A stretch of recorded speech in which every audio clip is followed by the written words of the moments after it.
Bom, antes de iniciarmos essa sessão, eu devo alertá-lo de uma pequena fraude que manchará de certa forma essa sessão. A fraude é o seguinte, que nós usaremos o aparato da magnetostática, ou seja, a lei de Biot-Savart, a lei de Ampère, mesmo que, né, o campo magnético, ou melhor dizendo, né, a fonte dele, né, que é a corrente elétrica, esteja variando com o tempo, ou seja, fora, a gente esteja no regime fora da magnetostática. Bom, tecnicamente, qualquer resultado obtido dessa forma, ele é apenas aproximadamente correto. Mas na prática, o erro que se comete geralmente é insignificante, a menos realmente que o campo magnético ele flutue de maneira bastante rápida. Então, esse regime, né, no qual a gente ainda pode utilizar as regras da magnetostática, ele é chamado de regime quase estático. Bom, com isso falaremos agora de indutância mútua. De uma forma bastante similar com o que fizemos com o sistema de condutores, na aula sobre materiais elétricos, mas agora nós temos o seguinte, seja N circuitos numa geometria fixada. Então aqui nós temos N circuitos, o circuito 1, que tem um formato, né, retangular. Temos o circuito 2 no formato elíptico. E aí vem o circuito 3, o circuito 4, até o circuito J, né, que tem esse formato aqui. E o circuito N, né, o último circuito, que tem um formato triangular. Bom, a corrente elétrica em cada circuito ela é dada então por I1, né, no circuito 1, I2 no circuito 2, até um IJ no circuito J, e no último circuito nós teremos um IN. Então, como cada um desses circuitos tem uma corrente elétrica, então haverá um campo magnético aqui resultante em todo o espaço, e havendo campo haverá fluxo. Então, na situação 2, o fluxo magnético que atravessa cada circuito é então dado por φ1, né? É o fluxo, né, que atravessa o circuito 1. φ2 seria o fluxo, né, do campo magnético que atravessa o circuito 2, até um φj, né, o fluxo que atravessa o circuito J, e por último um φn, que seria o fluxo que atravessa o último circuito, que é o circuito N.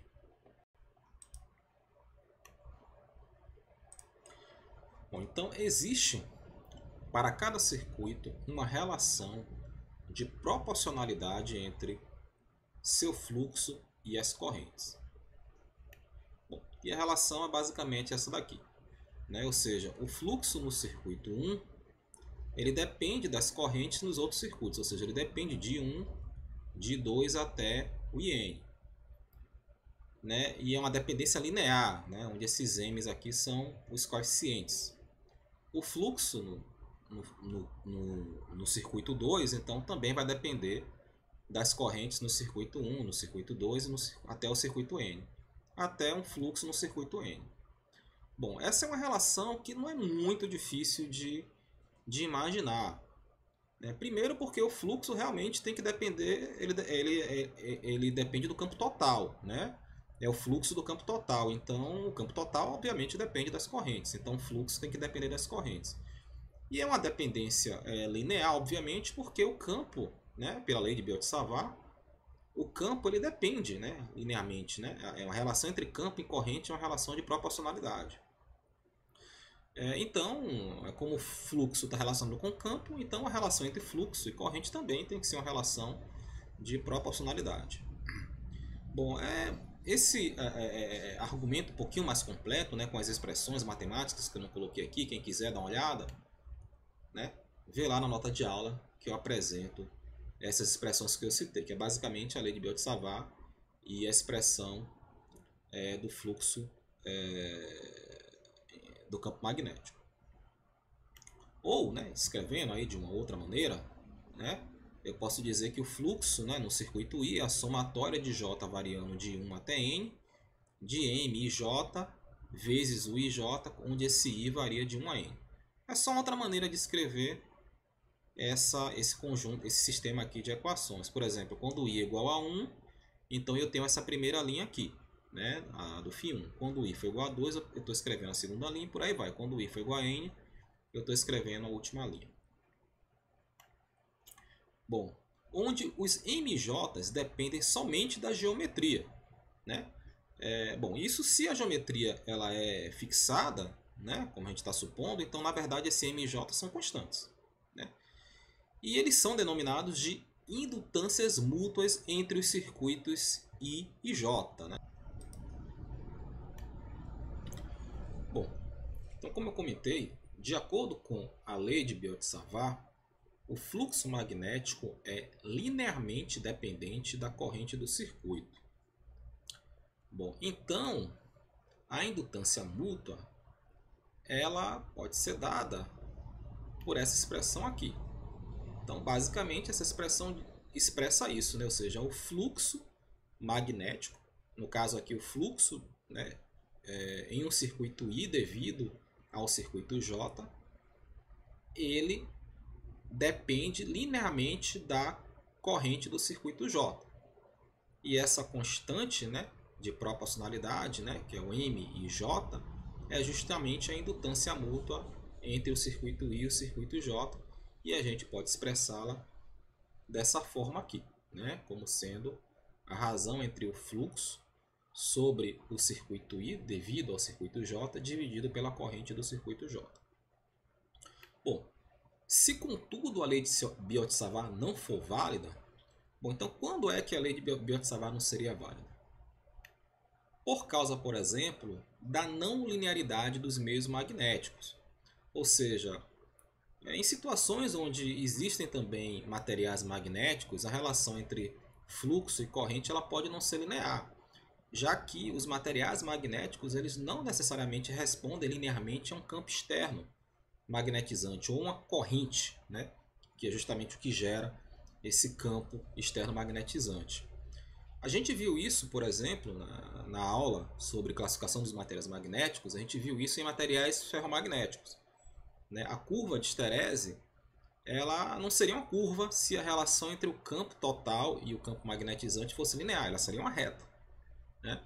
Então, os materiais realmente magnéticos eles não respondem linearmente à corrente elétrica do campo magnetizante.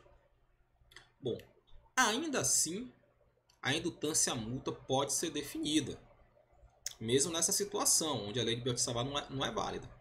E essa definição é feita a partir dessa relação aqui. Bom, o que é essa relação? Essa relação é basicamente a regra da cadeia.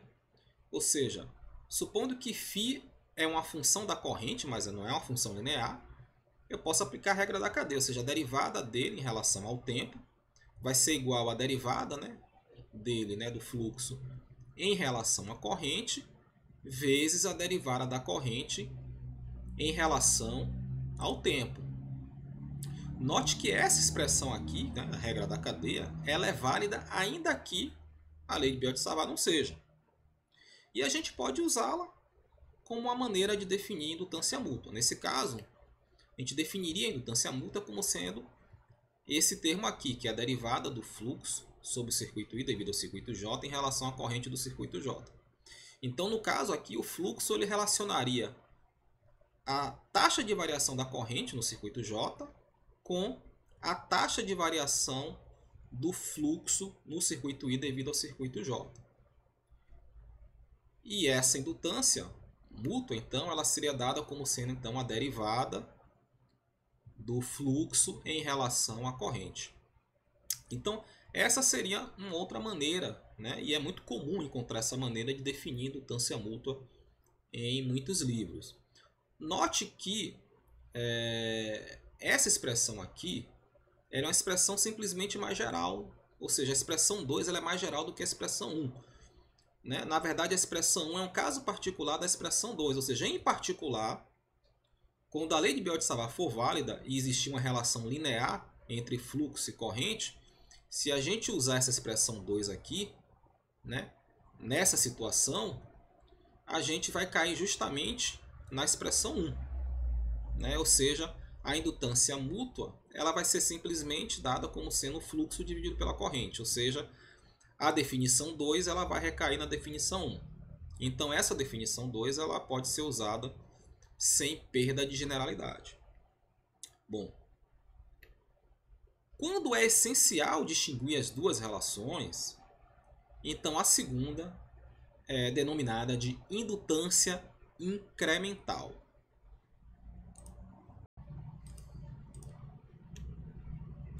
Bom, então, nessa sessão, eu aproveitarei para introduzir um parâmetro prático de um circuito conhecido como autoindutância. Bom, no caso de um circuito isolado apenas, ou seja, supondo que não há mais aqueles N circuitos, existe apenas um único circuito, né, que seria o circuito I, então teremos apenas o termo, né, daquele circuito, ou seja, a indutância, né, o M, né, que seria o M de J, agora vai virar apenas um M de I com I, né, já que só tem o I, né, só tem o circuito I.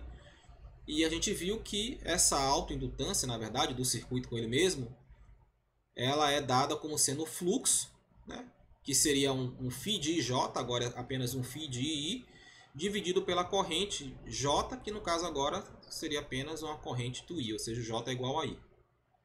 Bom, então essa expressão aqui, nessa expressão, esse subscrito, né, esse índice aqui é desnecessário, né, já que só tem realmente o circuito I. Né? Então a gente pode retirar esses índices e reescrever essa expressão sem esses índices e substituindo também o M por uma letra que é mais utilizada, que é a letra L. Né? De modo que fica L igual a φ dividido pelo I. Onde esse L é chamado de autoindutância. Obviamente, né? Já não faz sentido falar em indutância mútua. Né? É autoindutância, a indutância do circuito com ele mesmo. Ou simplesmente a gente chama de indutância do circuito. Bom, segue-se disso, né, uma outra expressão que vai ser muito útil mais à frente, que é essa expressão aqui. Então nessa expressão basicamente, o que é que eu tenho? Eu tenho a derivada do fluxo em relação ao tempo, e isso é igual então à derivada em relação ao tempo desse fluxo, que é dado por essa expressão aqui, né? Ou seja, o fluxo é igual à indutância vezes a corrente, ou seja, vai ficar a derivada em relação ao tempo do fluxo, que acaba ficando a derivada da indutância vezes a corrente. Lembrando que a indutância, se a geometria é fixada, a indutância é uma constante. Então ela pode sair aqui dessa derivada e a gente vai ficar com essa expressão aqui. Bom, essa expressão aqui ela é muito útil, porque no futuro, quando a gente for falar sobre indução eletromagnética, né, que vai ser a videoaula da próxima unidade, esse termo aqui, antes da igualdade, né, que é a derivada do fluxo em relação ao tempo, ele tem uma importância muito grande. Ele é conhecido como força eletromotriz. Na verdade, a força eletromotriz seria menos a taxa de variação do fluxo magnético. Então, isso daqui nos dá a relação justamente entre a força eletromotriz, né, que seria essa derivada do fluxo em relação ao tempo, e a corrente que circula no circuito. Então, essa é uma relação muito útil, principalmente no futuro, né, no futuro próximo. Bom, resta então a gente falar um pouco sobre a unidade da indutância. Então, a unidade de indutância é a unidade de fluxo, que é campo vezes área, por corrente. Então, o fluxo é dado em Tesla, né? Unidade de campo, vezes área, que é metro ao quadrado, e a corrente é dada em ampere. E isso daqui a gente chama de Henry e denota pela letra H. Então, assim, com o arcabouço teórico desenvolvido até agora, eu posso introduzir um dispositivo muito importante conhecido como indutor. O indutor, basicamente, ele é um fio enrolado conhecido como solenoide ou bombina, por onde passa uma corrente elétrica e no interior dele, né, haverá um campo magnético B, né, representado por essas linhas em azul. Então, nesse exemplo, né, eu quero o seguinte, né, calcule a indutância de um indutor que consiste de um solenoide de comprimento L, de pequena área A, né, que seria a área da seção aqui transversal dele, com N espiras cerradas, então com uma quantidade bem grande de espiras, N, e essas espiras estão muito próximas uma da outra. Bom, para a gente achar a indutância, é necessário conhecer basicamente o fluxo e a corrente. A corrente é dada aí e o fluxo depende do campo B. Então a gente precisa calcular esse campo magnético B aqui.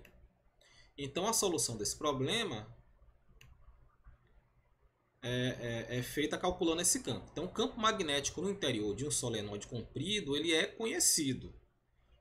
Isso foi dado na aula sobre cálculo do campo magnético, quando a gente usou a lei de Ampère para calcular o campo magnético no interior e no exterior de um solenoide muito comprido. Muito comprido, entenda, né? Essa área A é muito pequena comparado com esse comprimento L aqui. E a gente, então, assumindo isso, né, que o campo ele era aproximadamente constante, né, no interior do solenoide, achamos então a expressão do campo, que é basicamente dado então pelo μ0 vezes esse N, onde esse N é o número de espiras, né, o N maiúsculo, dividido pelo comprimento desse indutor, vezes a corrente elétrica que passa por esse indutor. E a direção do campo é a direção K, que é basicamente a direção dessa linha aqui em azul, né, apontando para a esquerda. Tendo o campo, podemos então calcular o fluxo. O fluxo que atravessa cada espira I é dado por essa expressão. Ou seja, o fluxo que atravessa a esfera I é a integral de superfície do campo, né, ao longo da superfície dessa espira. Bom, o produto escalar então entre o campo e o versor normal, lembrando que ele é o módulo do campo vezes o módulo do versor, que é um versor unitário, vezes o cosseno do ângulo entre os dois. Bom, como o campo e o versor unitário eles estão na mesma direção, né? No campo essa linha azul, o versor unitário ele seria normal a uma área aqui na seção transversal da espira, também apontada na mesma direção do campo. Então o ângulo é 0, cosseno de 0 é 1. Então fica apenas o módulo do campo, que é B, o módulo do versor, que no caso é 1, não aparece aqui, ds. Bom, esse campo a gente já calculou, né, o módulo dele. Então o módulo desse campo é μ0 vezes a densidade de espiras vezes a corrente. Então a gente coloca aqui, né, μ0 vezes a densidade vezes a corrente, ds. Tudo isso aqui é constante, pode sair da integral, então fica apenas a integral de ds, que é a própria área, né, da seção transversal, ou seja, a área da espira, né? Lembrando que esse N aqui, a densidade de espira, é o número de espiras dividido pelo comprimento do indutor. Então fazemos isso aqui, né? μ0 N, né, que é o número de espira dividido por L, a corrente e a integral de ds, que é a área de uma seção transversal do indutor, ou seja, a área de uma espira. Já o fluxo que atravessa as N espiras, ele é o fluxo de uma espira vezes o número de espira. Então isso daqui vai dar o φ, né, que seria o fluxo total que atravessa o interior do condutor, ou seja, atravessa N espiras.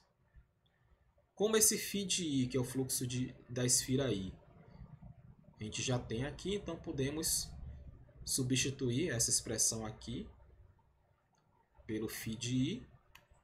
Né? Então esse N multiplica por esse N, fica aqui N ao quadrado.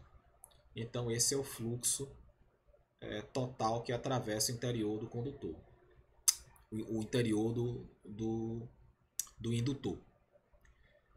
Então a indutância ela é dada então pela expressão, né, que define a indutância. Então a indutância ela é o fluxo dividido pela corrente. Então essa corrente aqui corta com essa.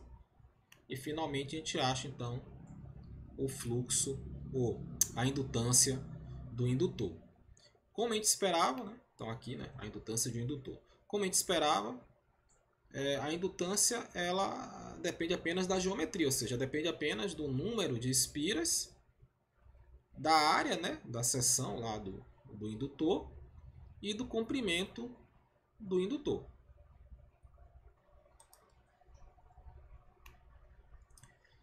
Em meios magnéticos, definimos a permeabilidade do material como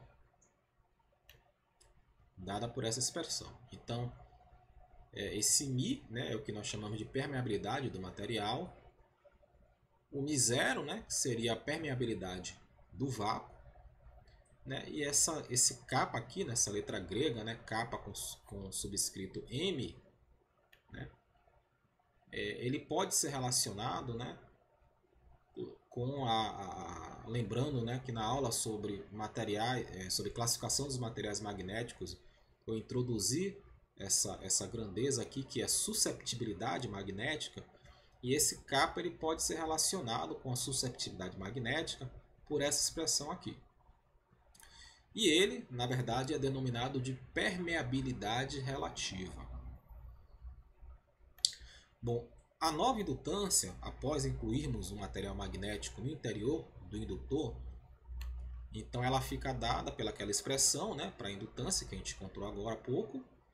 Só que ao invés da permeabilidade do vácuo, agora a permeabilidade é a permeabilidade do material magnético que foi incluído no interior do indutor. Lembrando que a permeabilidade do material, né, é dada por essa expressão aqui em cima. Então ela pode ser colocada em termos da permeabilidade do vácuo.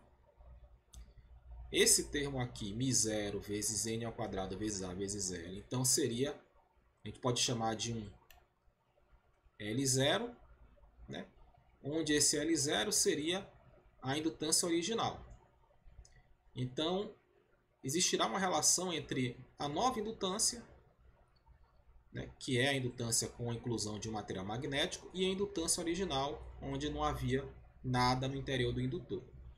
E essa relação vai depender desse kappa, lembrando que esse kappa está associado com o kappa, né, que é a permeabilidade relativa, ele está associado com a susceptibilidade magnética do material.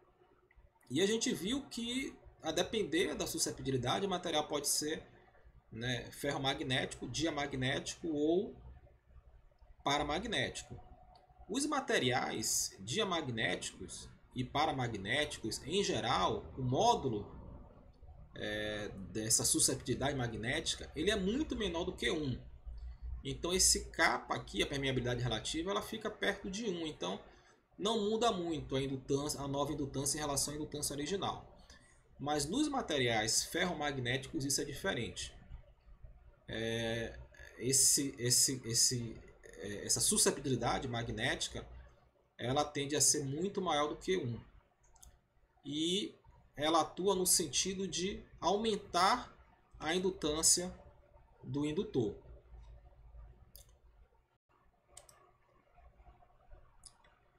O que acontece quando incluímos um material ferromagnético no interior de um indutor é que o campo magnético externo, né, produzido pelo indutor, ele vai alinhar, né, os dipolos magnéticos desse material ferromagnético, E esses dipolos alinhados, eles vão tender a reforçar o campo magnético externo, né? E com isso vai aumentar ainda mais o fluxo e, consequentemente, vai aumentar a indutância do indutor, né? Então, o que vai acontecer é que, né, a nova indutância, ela vai ser aumentada em relação à indutância original e vai ser aumentada por esse fator aqui, que é a permeabilidade relativa. Lembrando que a susceptibilidade magnética, na verdade, ela depende do campo externo. Então, essa não é bem uma relação de linearidade entre a indutância original e a nova indutância. Nos materiais ferromagnéticos, é importante lembrar que acontece aquele fenômeno que foi explicado na aula sobre classificação dos materiais magnéticos, que é conhecido como esterese, né? E nesse fenômeno também haverá perda de energia. Essa perda é um fator particularmente importante em circuitos sob ação de correntes alternadas, onde os indutores têm suas principais aplicações.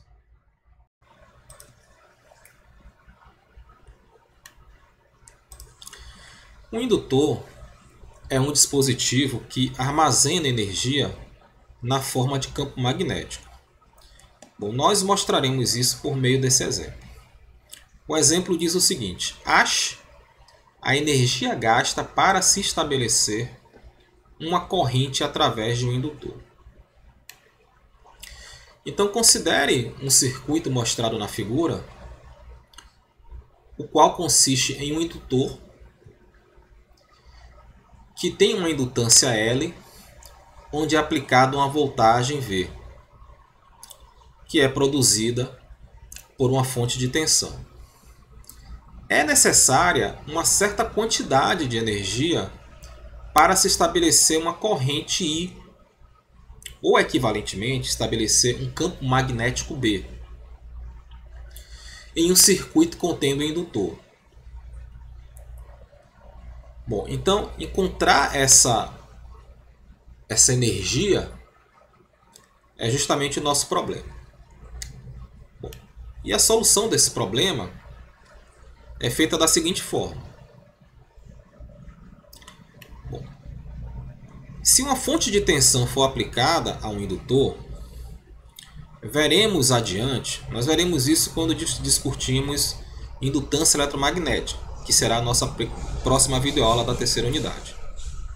Então veremos adiante que haverá uma força eletromotriz induzida. Eu estou chamando com essa letra aqui E. Um trabalho deve ser feito contra essa força eletromotriz que aparece no indutor e que se opõe ao estabelecimento da corrente elétrica aí no circuito. Bom, essa força eletromotriz ela é dada por essa expressão aqui, que, como eu falei, nós veremos adiante, é conhecida como lei de Faraday, né? Então, essa força eletromotriz é menos a variação do fluxo do campo magnético que é produzido por essa corrente I circulando pelo indutor. Podemos expressar, então, o gasto de energia como, né, a tensão aplicada igual a menos a força eletromotriz, onde o sinal de menos registra o fato de que esse é o trabalho feito contra a força eletromotriz, não pela força eletromotriz. É importante observar, por exemplo, que enquanto a energia entregue aos resistores é convertida em calor, que é irremediavelmente perdida, o trabalho feito contra a força eletromotriz reversa para estabelecer uma corrente I é recuperável. Você o recebe de volta quando a corrente é desligada. Além disso, enquanto a energia entregue aos resistores pode ser muito ou pouca, dependendo de quanto tempo você deixa a corrente passar, o trabalho feito contra a força eletromotriz é um valor fixo. Nesse inteirinho ele representa a energia latente no circuito e pode ser considerada como energia armazenada no campo magnético. Sendo assim, o trabalho realizado por V, pela tensão, ao deslocar um incremento de carga dQ pelo circuito, é esse aqui, um trabalho infinitesimal, ele é V vezes dQ. Esse V ele está relacionado com a força eletromotriz, ele é menos a força eletromotriz. Então a gente pode colocar aqui ele como sendo menos a força eletromotriz. Esse elemento de carga está associado com a corrente. Corrente é igual a dQ dt. Logo, dQ pode ser escrito como sendo a corrente vezes um tempo infinitesimal. A força eletromotriz ela é dada por essa expressão aqui, que a gente chama de lei de Faraday. Ou seja, ela é menos a taxa de variação do fluxo do campo magnético. Então, podemos substituir a força eletromotriz por menos a taxa de variação do fluxo magnético. E essa taxa de variação do fluxo magnético ela está relacionada com a indutância do indutor. A gente viu isso nessa videoaula em outro momento. Então, a gente viu que a taxa de variação do fluxo magnético está associado à taxa de variação da corrente, e essa coeficiente que relaciona essas duas é justamente a indutância. Então, essa é uma expressão muito importante, porque ela relaciona a força eletromotriz com a corrente por meio da indutância. Então, podemos substituir onde tem a taxa de variação pela indutância vezes a taxa de variação da corrente. Bom, então podemos assim escrever que o trabalho realizado, o trabalho infinitesimal, que é uma energia infinitesimal, a variação da energia infinitesimal, como sendo L vezes o I vezes o DI, um elemento de corrente infinitesimal, onde esse dt corta aqui com esse outro dt. E com isso nós temos uma variação infinitesimal de energia, e nós queremos a energia necessária justamente para você estabelecer uma corrente no indutor. Então, para isso nós vamos integrar isso daqui. Então, integrando do lado esquerdo, nós obtemos justamente essa energia. Do lado direito, nós vamos integrar então na corrente, onde a corrente ela vai variar de zero, que no início, no circuito, até o I, que é a corrente após ela ter sido estabelecida no circuito. Esse L, ele saiu da integral, que é a indutância, que é uma constante. Então, nós ficamos a integral de I dI, que é uma integral fácil de resolver, que dá I ao quadrado sobre 2. Então, essa daqui seria a energia gasta para se estabelecer uma corrente. Com isso, nós temos a energia armazenada no indutor, que é justamente essa energia que foi gasta, que não foi dissipada como calor, como seria no caso de um resistor, e sim armazenada na forma de campo magnético. Então, essa é a energia no indutor. Lembrando que existe uma relação entre indutância, corrente e fluxo do campo magnético. Então, a gente pode escrever essa energia dessa forma, envolvendo o fluxo e a corrente, ou escrever dessa outra forma, onde envolvendo o fluxo e a indutância do indutor.